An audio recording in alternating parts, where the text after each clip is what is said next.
त्याला आपण यातलं पीठ भिजवलंय ढोकळ्याचं. मस्त मिरच्या घेतल्या तिथं.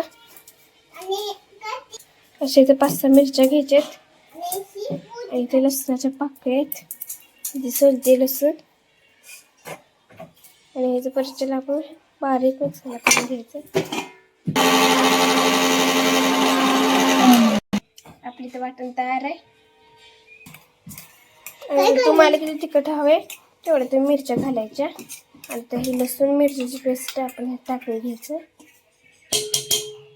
आपण आता चवीपुरतं मीठ टाकणार आहे. यात आपल्याला थोडासा सोडा घालायचा आहे. पण ना हळद टाकायची थोडीशी.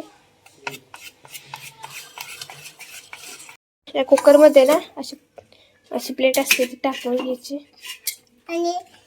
आणि कुकरच्या भांड्याला मस्त असं तेल लावून घ्यायचं आहे. आपण तेल लावायचं. तर भांड्याला तेल लावून घेतलंय आणि आता हे चांगलं मिक्स करून घेतलं. तर हे यात मध्ये बॅटर ओतून घेऊयात. तर यात बघा असं सगळं बॅटर ओतून घेतलं इथं. आता याला कुकरमध्ये ठेवूयात. तर यात नाही ताटली खाली ठेवून पाणी असं घातलंय. तर याला पहिल्यांदाच ठेवून घेतलंय थोडा वेळ गरम होण्यासाठी कुकर. आणि आता ह्याच्या शिट्ट्या आणि जी रिंग आहे ती काढायची आपल्याला. तर अशा पद्धतीने काढून घेतले. आता हा डब्यात त्यात ठेवून घेऊया. डबा ठेवला ढोकळ्याचा आपल्याला शिजण्यासाठी आणि आता त्याला झाकण लावून ठेवून देणार आहे. तर याला शिजून द्यायचं आहे आपल्याला एक 15-20 मिनटं. त्यानंतर चेक करूयात आपण. यात वेळ लागला पाऊस तोपर्यंत लगेच. यात आपला ढोकळा बघा तयार झालाय. मस्त असं फुगलाय आणि शिजलाय पण. तर तुम्हाला दाखवते मी चेक केलं तर. हे बघा शिजलाय मस्त असं ढोकळा. किती छान असं फुगलाय बघा. आता 2 कांदे चिरून घेतले. तिथं वांगी आहेत ती भाजून झालेली आहेत.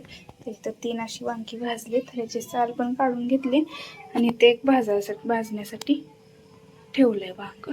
तर त्याला भाजून घ्यायचं. भाजत आले थोडंसं भाजायचं याला. तर असायला मस्त चिरून घ्यायचं. तर थोडंसं चिरलंय मी. तर आता सगळं चिरून झालेलं दाखवते तुम्हाला. तर आता आपण बघू शकता मस्त असं सगळं वांग चिरून झालेलं आहे. तर किडकं वगैरे आहे का काय बघून चिरून घेतलंय तर सगळं वांगाचं.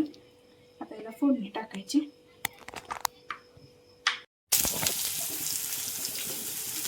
कांदा लसूण भरपूर, कांदा भरपूर आणि जिरे टाकले. आणि तर वांगी अशी खिडकी आहेत का सगळी बघून सत्ती करून साल काढून घेतले बघा. वांग्याचं भरीत करायचे आता. आणि तर वांगी ना भरपूर अशी आली होती ना भरताची. त्यामुळे आणली होती मग.